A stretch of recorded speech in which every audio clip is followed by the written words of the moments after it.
Sa loob ng isang Pokemon Center, nagsasagawa ng pananaliksik si Nurse Joy, pero napansin niyang pumapasok ang hangin sa kanyang silid nang bumukas ang bintana. Naalala niyang isinara niya ito, pero biglang lumakas ang hangin. Biglang meron ang nakatayong isang nilalang sa harap ni Nurse Joy, kaya napasigaw siya. Samantala, naglalakbay ang mga bida patungong Mobile City at huminto sa Pokemon Center. Nakita ni May na maganda ang kagubatan sa paligid ng center, habang umaasa naman si Max na ituturo ni Nurse Joy ang mga lugar kung saan makakahanap ng mga rare Pokemon. Pumasok ang mga bida, at ipinakilala na ni Brock ang kanyang sarili. Gayunpaman, wala si Nurse Joy, habang may naamoy naman si Pikachu. Umakyat si Pikachu sa hagdan, na nagdala sa kanila sa isang bakanting silid na may mga nakakalat na papel. Nakita ni Ash na nakahiga na si Pikachu at nang kunin niya ito, natumba din siya at nakatulog. Ini-enjoy ng Team Rocket ang kalikasan, pero isang Pokemon na dala si Nurse Joy ang dumaan, na ikinagulat ng Team Rocket at naging sanhi ng kanilang pagkahulog. Tinukoy ni Meowth ang Pokemon bilang isang Shiftry, at sinimulang isipin ng kanyang boss na nagigising sa mainit na araw ng tag-init at papaypayan at papalamigin ito ng Shiftry. Ikinatuwa ito ng Team Rocket dahil umaasa sila ng isang promosyon kapag nahuli nila ito. Ginising ni Brock sina Ash at Pikachu at napansin ang asul na pulbos sa ilong ni Pikachu. Tinukoy ni Brock ang pulbos bilang stun spore na nalanghap ni na Pikachu at Ash. Napansin ni May na ang computer sa silid ay kay Nurse Joy, na nagsasagawa ng pananaliksik sa mga Pokemon sa paligid ng kanyang center. Napansin ni Max ang security camera, kaya tiningnan nila kung kailan nawala si Nurse Joy. Tiningnan nila ang nangyari kay Nurse Joy at nakitang kinidnap siya ng isang Shiftry.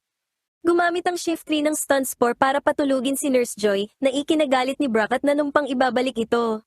Sinabi ni Max na hindi nakakagamit ng stun spore ang Shiftry, habang nakita naman ni Pikachu ang higanting puno kung saan nagpunta ang Shiftry, dahil karaniwang naninirahan sila sa mga punong mahigit 1,000 taon na ang tanda. Habang papunta ang mga bida para iligtas si Nurse Joy, hinarang sila ng mga Oddish at gumamit ng stun spore, pero hinipa ng Beautifly ni May ang atake palayo. Nawala na ang mga Oddish, kaya nagpatuloy na ang mga bida. Samantala, nakarating na ang Shiftry sa loob ng puno. May mga pulang mata na lumitaw sa mga palumpong na ikinagulat ni May. Ang mga mata ay mga sidat na umatake sa mga bida na tumakbo palayo para magtago. Lumitaw din ang mga Oddish na nakatayo para harangan ang daan. Pinaghihinalaan ni Brock na ipinahiram ng mga Oddish ang stun spore sa Shiftry para gamitin kay Nurse Joy. Inilagay ng Shiftry si Nurse Joy sa isang altar habang inaatake ng mga sidat ang mga bida. Nagmungkahi si Ash na gamitin si Pikachu para umatake, pero naisip ni Max na ang Torchic na lang dahil fire-type ito. Inilabas ni May si Torchic at pinagamit ito ng Ember, na naging sanhi ng pagtakbo palayo ng mga Pokemon. Nagtatago ang Team Rocket sa likod ng kakahuyan, nagpaplanong nakawin ng Shiftry, kahit na hinahabol din ito ng mga bida. Nagising si Nurse Joy at natakot sa Shiftry na nakatingin sa kanya. Nakarating ang mga bida sa ilog, pero biglang nagsimulang sumabog ang mga bato, at lumitaw ang ilang Nuzleaf na nagsimulang umatake. Sinubukan ni Nurse Joy na tumakas, pero hindi niya kaya dahil masyadong mataas ang puno. Sa halip, sumigaw si Nurse Joy para humingi ng tulong. Si Ash, sa payo ni Max, ay inilabas si Taillow na gumamit ng wing attack. Tinamaan ang mga Nuzleaf at umalis, kaya naging ligtas na ang daan. Nagtatanong si Max kung ang mga Nuzleaf, Oddish, at Seedot ay naghihintay para i-ambush sila. Pinaghihinalaan ni Brock na nakikipagtulungan sila sa Shiftry para pigilan silang makarating sa puno kung nasaan si Nurse Joy. Sinusundan ng Team Rocket ang mga bida, tuwang-tuwa dahil sinisira ng mga bida ang mga nakaabang na ambush, na nagpapadali sa kanilang trabaho. Tinatanong ni Nurse Joy kung ano ang gusto ng Shiftry, pero lumitaw lang ang mga Nuzleaf, Seedot, at Oddish. Lalo pang lumakas ang hangin, na nagpalito kay Nurse Joy. Sinundan ni Nurse Joy ang isang Seedot at nakita ang problema, isang Nuzleaf ang may sakit at may lagnat. Lumitaw ang isa pang Nuzleaf, nagbabala sa Shiftry tungkol sa papalapit na mga kaaway, kaya umalis ang Shiftry para talunin sila. Nakatagpo ng mga bida ang Shiftry, kaya inilabas ni Ash si Trico na gumamit ng quick attack. Gayunpaman, dahil sa bilis ng Shiftry, hindi ito natamaan ni Trico. Gumamit ang Shiftry ng Bullet Seed, pero naiwasan ito ni Trico. Gumamit si Trico ng Pound, pero nakaiwas din ang Shiftry. Sa utos ni Ash, tumakbo na sina May, Pikachu, Max, at Brock patungo sa puno. Inatake ng mga Nuzleaf ang grupo, pero gumamit si Pikachu ng Thunderbolt para atakihin ang mga ito. Naglaban si Trico at ang Shiftry. Paulit-ulit na nag-iwasan at nagpalitan ng mga atake ang dalawang Pokemon sa isa't isa. Habang naglalaban pa rin ang dalawang Pokemon, biglang lumitaw ang Team Rocket at binanggit ang kanilang motto. Samantala, umakyat ang grupo sa puno at nakita si Nurse Joy na inaalagaan ng isang Nuzleaf. Sinabi ni Brock kay Nurse Joy na pumarito siya para iligtas ito, pero sumagot si Joy na wala siya sa panganib. Nang makita ng grupo ang may sakit na Nuzleaf, hiningi ni Nurse Joy ang tulong ng grupo, at nakiusap na hanapin ang Shift 3 at itigil ang labanan. Pinatalsik ng Shift 3 ang Team Rocket habang pumapalakpak ang Wobbuffet ni Jessie at may rosas sa bibig nito. Humarap ang Shift 3 kay Trico at inatake ito, pero nagmintis. Gayunpaman, tumalo ng Shift 3 at gumamit ng Bullet Seed na tumama kay Trico. Lumitaw sina Brock at Nurse Joy, at sinabi ni Nurse Joy sa Shift 3 na hindi na nito kailangang labanan si Trico, at nangakong aalagaan niya ang Nuzleaf. Ipinaliwanag ni Brock kay Ash na dinala ng Shift 3 si Nurse Joy sa puno para alagaan ang isang Nuzleaf na nagkasakit. Binanggit ni Nurse Joy na kakailanganin niya ng gamot mula sa Pokemon Center para mapagaling ang Nuzleaf. Dahil malayo ang center, sumakay si Brock sa Shift 3 para mabilis na makadaan sa kakahuyan at makapunta sa Pokemon Center. Matapos ang ilang oras na pag-aalaga ni Nurse Joy, at dahil na rin sa gamot na kinuha ni Brock mula sa Pokemon Center, mas naging mabuti na ang pakiramdam ng Nuzleaf. Nagdiwang ang lahat, pero nang kumpirmahin ni Nurse Joy na maayos na ang kalagayan ng Nuzleaf ay umalis na ang Shift 3. Kinabukasan, umalis na rin ang mga bida. Umaasa si Brock na hindi siya malilimutan ni Nurse Joy, pero nagbiro si Ash na sana ay malimutan ni Joy ang malababaing sigaw ni Brock habang nakasakay ito sa Shift 3. Isang bata ang nagpapakintab ng isang bato sa lighthouse, pero lumitaw ang Team Rocket, ginapos ang bata at kinuha ang lightstone na kanyang nililinis. Umalis ang Team Rocket gamit ang kanilang balon, dumating ang kapatid na babae ng bata at laking gulat nito nang makita ang kanyang kapatid na si Thatcher na nakagapos at agad niyang kinalagan ito. Naglalakad-lakad ang mga bida sa gitna ng makapal na hamog. Nagbabala si Brock na mag-ingat sila, pero sinabi ni Ash na wala silang dapat ipag-alala. Gayunpaman, natisod si Ash at nadapa sa isang puddle ng tubig, kaya kinailangan niya tuloy isampay ang kanyang jacket para matuyo. Nagtataka si Max kung nasaan ang lighthouse. Biglang may isang babaeng nagtanong kung kailan mawawala ang hamog, na sinagot naman ni Ash na hindi niya alam, pero pagkatapos ay narinig niya ang Team Rocket na nag-uusap. Nagtanong si Meowth kung mapapagana ba ng electric attack mula sa isang electric type ang Lightstone. Pagkatapos nun ay narinig ng Team Rocket si Pikachu. Bahagyang nahawi ang hamog at nakita ng mga bida at ng Team Rocket ang isa't isa. Dahil nakita nilang ito na ang perpektong pagkakataon para kunin si Pikachu, inilabas ni James si Cacnea para umatake gamit ang Pin Missile, pero gumamit si Pikachu ng Iron Tail para pabalikin ang atake sa Team Rocket. Gumamit si Pikachu ng Thunderbolt na nagpailaw sa Lightstone at nagpatalsik sa Team Rocket. Nang lumayo si Pikachu sa bato, tumigil ito sa pag-ilaw. Lumitaw ang batang si Thatcher at ang kanyang kapatid na babae. Napagkamalan silang magnanakaw ng kapatid ni Thatcher at inutusan nito ang kanyang Magnemite na gumamit ng Thunderbolt. Gumamit si Pikachu ng Quick Attack at tinalo ang Magnemite.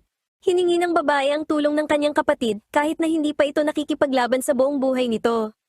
Inilabas ng bata ang dalawang Pokemon, ang Plusle at Minun. Nag-cheer ang Plusle at Minun para sa Magnemite gamit ang Helping Hand at nagpadala ng kuryente sa langit na bumalik para palakasin ang Magnemite. Mas malakas na ngayon ang Magnemite kaysa dati at gumamit uli ng Thunderbolt. Sinubukan ni Ash at Brock na kumbinsihin ang kapatid ng bata na hindi sila magnanakaw, pero hindi sila nagtagumpay. Nang sabihin ng kapatid ng bata na sa kanila ang batong iyon, agad itong ibinalik ni Ash. Biglang lumitaw ang Team Rocket at hiningi ang bato, kaya sinabi ni Thatcher sa kanyang kapatid na ang Team Rocket ang tunay na mga kriminal. Pinagamit ni Ash si Pikachu ng Thunderbolt para muling patalsikin ang Team Rocket. Pinatawad ng mga bida ang kapatid ni Thatcher sa pag-aakusa sa kanila bilang mga magnanakaw, habang napansin naman ni Thatcher ang ugnayang namamagitan kina Ash at Pikachu.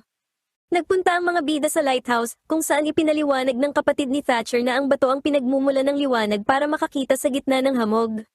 Hinawakan ni Plusle at Minun ang Lightstone na nagpailaw dito ng matagal dahil kayang gawin ito ng mga electric Pokemon. Naisip ni May na hindi sana sila naligaw kung gumagana ang Lightstone. Bumahing si Ash at isinuot ang kanyang asul na jacket. Inakala ng bata na si Ash ang bayani at binanggit pa ito sa kanyang kapatid na si Alisa. Ikinwento ni Thatcher ang alamat tungkol sa isang lalaking nakaasul na damit na dumating sa Nayon dala ang Lightstone kasama ang isang electric Pokemon at kapag nanganib ang Nayon, babalik ang bayani. Ginabayan ni Thatcher ang lahat papunta sa Nayon habang humingi naman ng paumanhin si Alisa sa ikinikilos ni Thatcher at sinabi ni May na naiintindihan niya si Alisa dahil meron din siyang makulit na kapatid. Pinuntahan ni Thatcher ang kanyang lolo at nang ipaliwanag ni Alisa sa lolo ang iniisip ni Thatcher, naniwala na rin ang matanda na si Ash ang bayani. Sinabi ni Thatcher kay Ash na gusto niyang matutong makipaglaban dahil tanging helping hand lang ang nagagawa nila ng kanyang Plusle at Minun para makatulong sa mga nangangailangan. Binigyan ni Ash ng payo si Thatcher kung paano maging isang bayani, kailangan niyang unawain ang kanyang Pokemon, ngumiti, kahit sa mahihirap na sandali, maging mabilis, at kailangang palakasin ang kanyang sariling stamina. Iniisip ng mga bida kung kailan ititigil ni Ash ang pag-arte bilang bayani, pero sinabi ni Alisa na mabuti ito, dahil minsan ang naisip ni Thatcher na hindi deserve ng kanyang mga Pokemon ang isang trainer na gaya niya. Napansin ni Alisa na muling dumarating ang hamog, kaya agad siyang pumunta sa lighthouse at sinundan siya ni Ash at Thatcher. Kinuryente ng Magnemite ni Alisa ang bato para pailawin ito, pero nakita ni Ash at Thatcher na lumapit sa lighthouse ang isang makinang lumilipad na kamukha ni Zapdos. Lumabas sa makina ang Team Rocket para banggitin ang kanilang moto kaya agad silang nakilala ni Ash at Thatcher. Pinutol ng Team Rocket ang mga haligi ng lighthouse na naging sanhi ng pagkahulog ng bubong nito. Gumamit ang Magnemite ng Thunderbolt pero hindi tinabla ng makina. Ninakaw ng Team Rocket ang Lightstone at ang Magnemite. Gumamit si Pikachu ng Thunderbolt pero wala rin itong epekto. Inutusan ni Alisa si Thatcher na labanan ng Team Rocket pero hindi nito alam kung paano. Ninakaw na rin ng Team Rocket si Pikachu, kasabay ng pagdating ng iba pang mga bida. Itinapon ng Team Rocket ang Magnemite dahil nasa kanila na si Pikachu. Lumipad palayo ang Team Rocket at tuluyan na itong naglaho sa gitna ng makapal na hamog. Sinisi ni Thatcher ang kanyang sarili dahil wala siyang nagawa para pigilan ang pagnanakaw kay Pikachu. Sinabi na ni Ash kay Thatcher na hindi siya isang bayani pero ipinaalala niya dito na magtiwala sa kanyang Pokemon. Sumigaw si Ash kay Pikachu na gumamit ng Thunderbolt sa Lightstone, pero sinabi ni Thatcher kay Ash na hindi na siya maririnig ni Pikachu dahil masyado na silang malayo. Sinabi ni Brock na hindi ito hadlang dahil may pagkakaibigan at tiwala sina Ash at Pikachu kaya maririnig nila ang isa't isa. Narinig nga ni Pikachu ang tinig ni Ash at gumamit ito ng Thunderbolt para pailawin ang bato. Sinabi ni Ash kay Thatcher na dapat siyang magtiwala kina Plusle at Minun habang nakikipaglaban. Nakababa na ang Team Rocket at nagdiriwang sa kanilang tagumpay. Nagsisimula ng mapagod si Pikachu sa paulit-ulit na pagpapailaw sa bato. Sinabi ng Team Rocket na hindi mahahanap ng mga bida si Pikachu sa gitna ng hamog. Ayon kay Meowth, sinasabi ni Pikachu sa Team Rocket na hindi pa tapos ang laban hanggat hindi pa ito natatapos. Biglang lumitaw ang mga bida na sobrang ikinagulat ng Team Rocket. Sumakay ang Team Rocket sa kanilang makina at lumipad pa itaas. Gumamit sina Plusle at Minun ng helping hand para palakasin si Pikachu. Gumamit si Pikachu ng Thunder na nagpa-overload sa mga electric resistance ng makina, kaya nabitawan ng Team Rocket ang Lightstone at si Pikachu. Gumamit sina Plusle at Minun ng helping hand sa isa't isa, pagkatapos ay gumamit ng Spark para patalsikin ang Team Rocket. Pinuri ni Alisa at ng mga bida si Thatcher na ngayon ay mas may kumpiyansa na. Masayang-masaya rin sina Plusle at Minun. Kalaunan, nangako si Ash na lalabanan si Thatcher balang araw, habang tinawag naman ni Thatcher si Ash na Master dahil itinuturing niya daw itong bayani at Master. Sinubukang makipag-flirt ni Brock kay Alisa, pero hinila siya ni Max. Umalis na ang mga bida para magpatuloy patungong Mobile City, habang kumakaway naman sina Alisa at Thatcher para magpaalam.